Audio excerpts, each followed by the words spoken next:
Mechi yetu itakuwa ni tarehe 25 ya mwezi huu wa 5 na mchezo utapigwa katika uwanja wa Amani pale visiwani Zanzibar.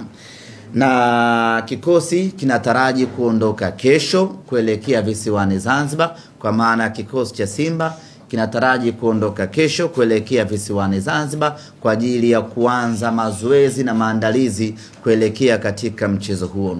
Mara baada ya kurejea kutoka Morocco, timu ikapata mapumziko ya siku 2, kwa maana Jumapili tuliorejea na jana Jumatatu. Leo Jumanne kikosi kinarejea mazoezini na kuingia moja kwa moja kambini katika uwanja wetu wa Mo Simba Arena kwa ajili ya program hiyo, na tutaondoka kwa pamoja kesho kuelekea Zanzibar kwenda kuanza kambi yetu ya maandalizi kuelekea katika mchezo huo.